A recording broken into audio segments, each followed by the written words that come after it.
Welcome aboard! Join us as we dive into the legendary battleships of the two world wars, exploring their history, firepower, and the battles that would shape naval warfare. So let's set sail into the past. In the tense years before the outbreak of World War II, the world's naval powers stood at a crossroads. Battleships, once the unchallenged kings of the sea, were now under threat from fast carriers, submarines, and air power. Still, nations clung to these steel giants for prestige and strategic power. For the United States Navy, one ship would emerge from this crucible to become both a technological marvel and a wartime workhorse, the USS North Carolina, BB-55. The USS North Carolina was the first American battleship built after the limitations of the Washington and London naval treaties of the 1920s and 1930s. Those agreements had placed strict restrictions on battleship tonnage, armament, and speed. But by the late 1930s, with tensions growing in Europe and Asia, the US Congress authorized the construction of new capital ships, a sign that America was preparing for the upcoming storm. The North Carolina was authorized in 1937 as part of the naval build-up under the Second London Naval Treaty. She was to be the first of a new generation, one that balanced firepower, armor, and speed, but within treaty limits, or at least that was the goal. North Carolina was designed to displace 35,000 tons, mount 9 16-inch guns, and reach speeds of over 27 knots. These were ambitious requirements, and her designers had to have compromises. Armor thickness was calculated very carefully, internal separations were extensive, and every ton had to be justified. The design process was not easy, and it sparked a hard debate inside the Navy about what a modern battleship even should be. But eventually, the design was finalized. The ship would carry 9 16-inch 45 caliber Mark VI guns in 3 triple turrets, 2 forward and 1 aft. Her secondary battery would consist of 20 5-inch to 38 caliber dual-purpose guns, excellent for both surface targets and anti-aircraft defense. But most notable was her speed. Thanks to her powerful 4-shaft steam turbines and well-designed hull form, the North Carolina would be the fastest battleship in the US Navy at the time of her commissioning. Her keel was laid down on October 27, 1937, at the New York Navy Yard in Brooklyn. She was launched on June 13, 1940, in a large grand ceremony attended by thousands. Her sponsor was the daughter of Clyde Hoey, the then governor of North Carolina. It was the first time in a little over 2 decades that an American battleship was being built from the ground up. She was commissioned into the US Navy on April 9, 1941. Her first commanding officer was Captain Olaf M. Hustvedt, a veteran naval officer who would later become a rear admiral. The ship began her fitting out and sea trials, and almost immediately, she revealed a problem: severe vibrations at high speed. These vibrations, centered near the aft part of the ship, were bad enough to shake equipment loose and cause crew discomfort. It took months of testing, design modifications, and hull changes to reduce the problem. Still, the North Carolina was ahead of her time. Her radar systems, anti-aircraft layout, and speed were all superior to many European or Asian battleships. As war engulfed Europe, and Japan continued its expansion in the Pacific, the Navy pushed hard to get the North Carolina combat ready. When the Japanese attacked Pearl Harbor on December 7, 1941, the North Carolina was still in training, but now the stakes had changed. The United States was at war, and battleships were suddenly needed more than ever, not just for ship-to-ship engagements, but as part of the evolving doctrine of carrier task forces. The North Carolina was rushed through her final preparations. She was assigned to Task Force 11, built around the aircraft carrier USS Lexington. Her first duty was to guard the Panama Canal and then the eastern seaboard from potential Axis incursions. Though no actual enemy threats materialized along the Atlantic coast, the presence of the North Carolina reassured the public and the Navy that a powerful deterrent was in place. Her crew continued to train intensively, learning how to fight as a cohesive unit. Gunnery practice, damage control drills, and coordination with aircraft carriers were all part of the ship's new routine. The age of the battleship acting alone was fading. Now North Carolina had to learn how to fight as part of a fast-moving, multi-ship task force, one especially centered around aircraft carriers. By the middle of 1942, the North Carolina was ready for frontline service.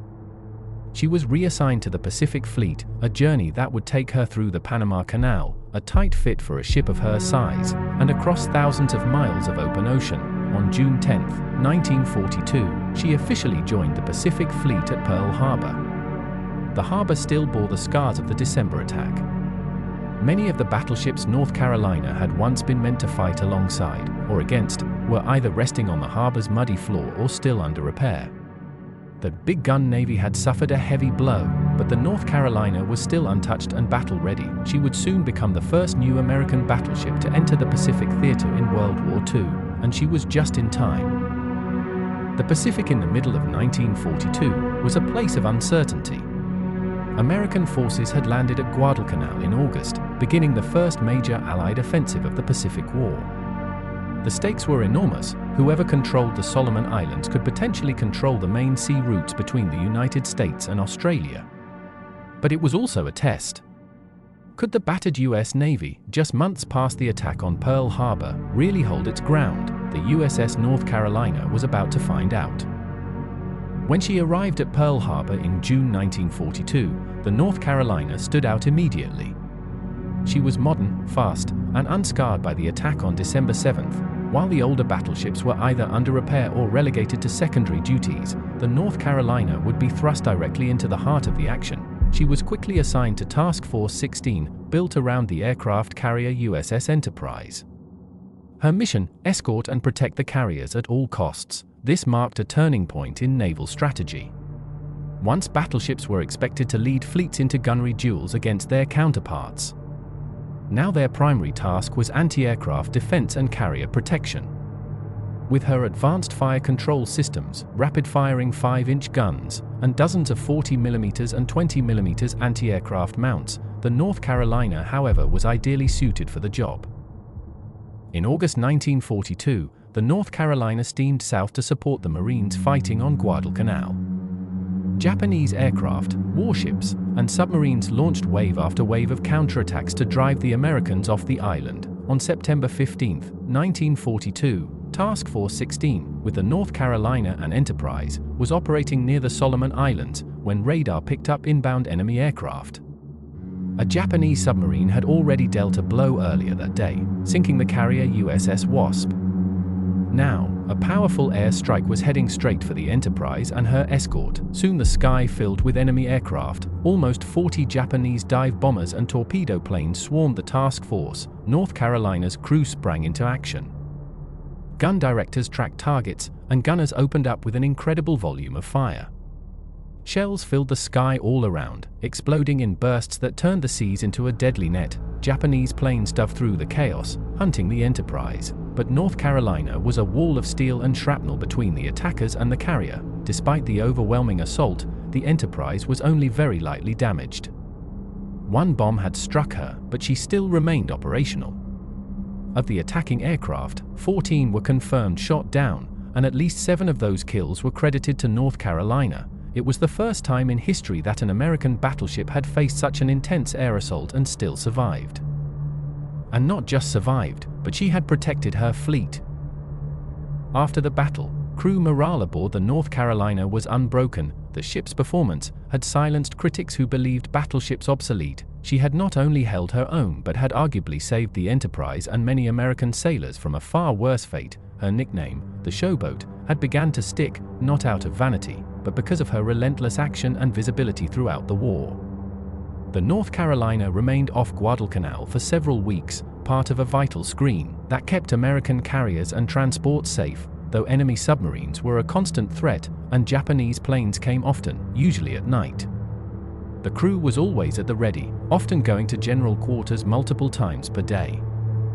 Conditions were harsh and heat in the engine rooms was nearly unbearable. Food was rationed, sleep came only in short shifts, and the roar of the ship's great engines and massive guns never truly stopped, but the crew held fast. They knew the importance of their mission. The North Carolina's speed allowed her to operate in tandem with the fleet carriers, something no earlier battleship had been able to do. This changed how the US Navy viewed battleships, no longer tied to slow battle lines. Ships like North Carolina became the backbone of carrier task force defense, they could reposition quickly and close with the enemy if needed, and bring down waves of attacking aircraft. The fast battleship had proven itself. North Carolina became a regular feature of American naval operations throughout late 1942. She protected carriers during the Battle of the Santa Cruz Islands. She supported supply runs to Guadalcanal, and she stood ready for the possibility of a surface engagement with Japanese battleships. Though that duel never came, in 1942, that threat was very real. The Imperial Japanese Navy still possessed powerful ships, including the battleships Kongo, Haruna, and the dreaded Yamato. At any moment, the North Carolina might have faced a traditional gunnery duel one-on-one.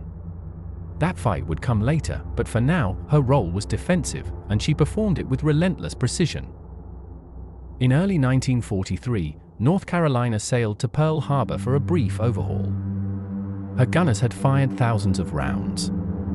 Her radar needed updating, and her anti-aircraft layout was enhanced even further. Then came a near disaster. On April 14, 1943, during a training exercise off of Hawaii, the USS North Carolina was accidentally struck by a torpedo fired from the destroyer USS O'Brien. The torpedo exploded against her port side, right below the armor belt. The damage was serious. A 32-foot long hole flooded several compartments, and 5 men were killed, but the North Carolina's design and crew response prevented a greater tragedy. She limped back to Pearl Harbor under her own power.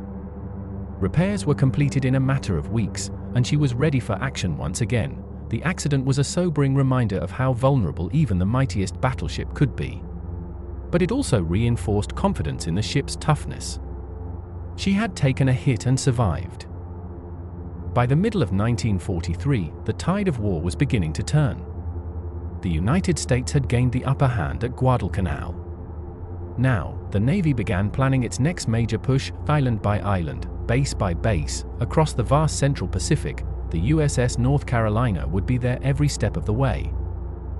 By late 1943, the tide of war in the Pacific had shifted. The United States was no longer fighting to survive, it was advancing, island by island, toward the Japanese homeland. At the heart of this push sailed the USS North Carolina, the battle-tested showboat. She had faced torpedoes and air raids, she had shielded carriers under fire. Now, she would help lead one of the greatest naval offensives in history. In November 1943, American forces launched Operation Galvanic, the invasion of the Gilbert Islands. The key target was Tarawa, a tiny atoll, fortified with Japanese bunkers, machine guns, and artillery. Before the Marines landed, the USS North Carolina and other battleships were tasked with softening up the defenses. For hours, her 16-inch guns roared, sending 1-ton shells crashing into enemy positions. Japanese resistance was fierce and casualties high, but the island was eventually secured. The next targets were the Marshall Islands. Again, North Carolina took her place in the bombardment line. Her role was vital: suppress shore batteries, clear landing zones, and protect carriers launching aircraft overhead. Each bombardment was a display of overwhelming firepower. A single salvo from her main guns could erase a bunker, crater a runway, or blast a pillbox into rubble. It was brutal, effective, and devastating, but shore bombardment was not without risk. Japanese artillery often returned fire.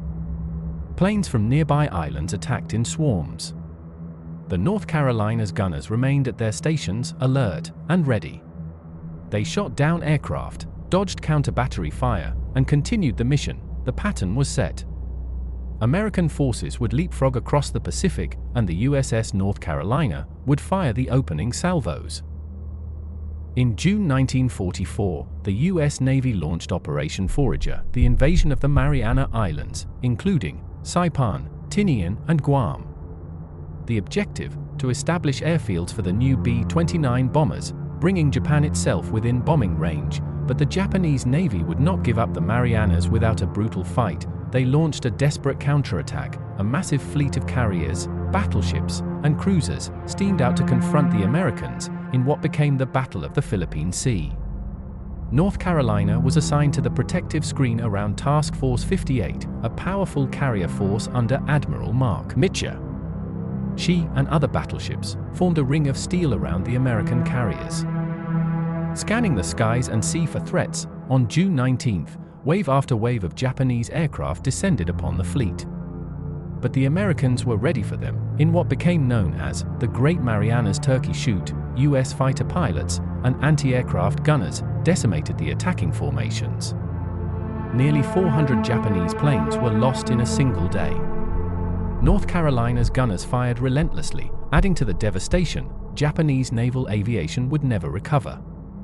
The Imperial Navy had lost its trained pilots, and with them any chance of contesting American naval dominance. After the Marianas, the North Carolina returned briefly to Pearl Harbor for maintenance and upgrades. But she was soon back in action, this time supporting General MacArthur's return to the Philippines. In October 1944, the U.S. launched the invasion of Leyte. What followed was the largest naval battle in history, the Battle of Leyte Gulf. Though North Carolina didn't participate in the climactic surface actions like her sister ships, she was present as part of the carrier task forces, launching strikes and protecting carriers with her ever-watchful guns.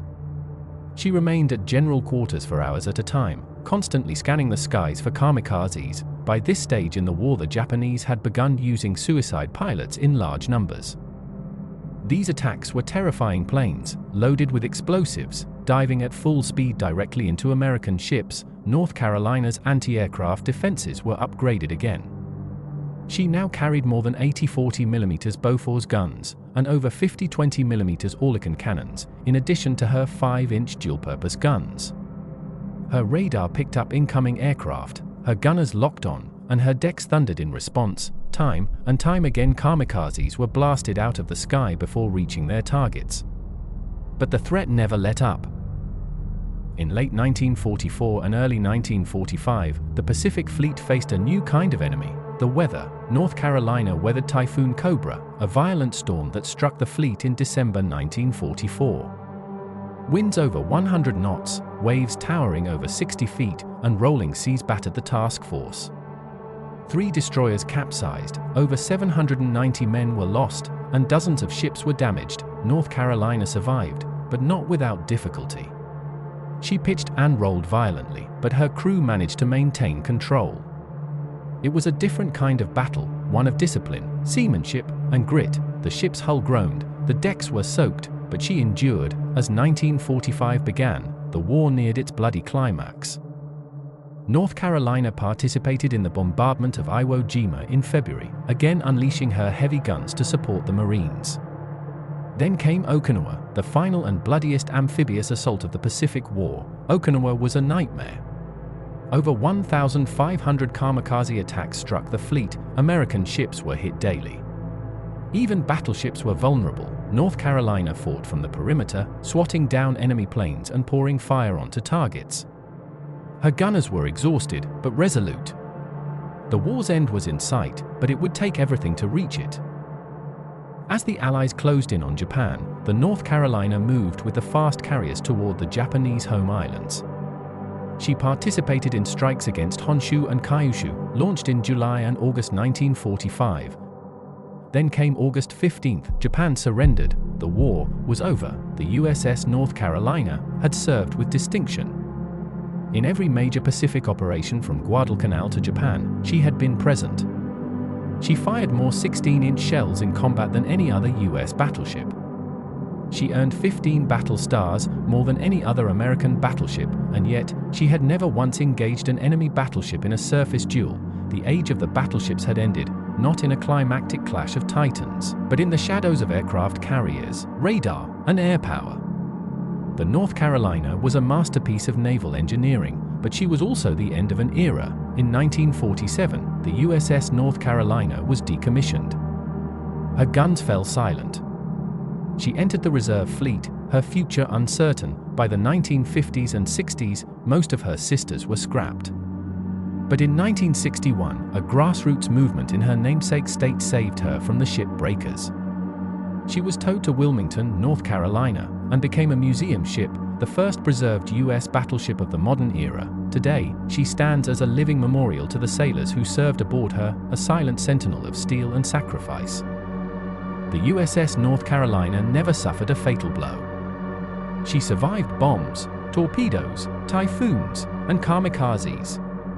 But more importantly, she survived history. She represents a turning point in naval warfare, the moment when speed, radar, and air defense defined a new kind of battleship. She was powerful, she was fast, she was dependable, she was the Showboat, and she has earned her place in history. Thank you for watching. If you enjoyed the video, please like and subscribe. You can also explore our channel for other battleship videos. Goodbye for now, and Godspeed. Remember, subscribing is totally free. It also helps our channel grow and we appreciate it immensely.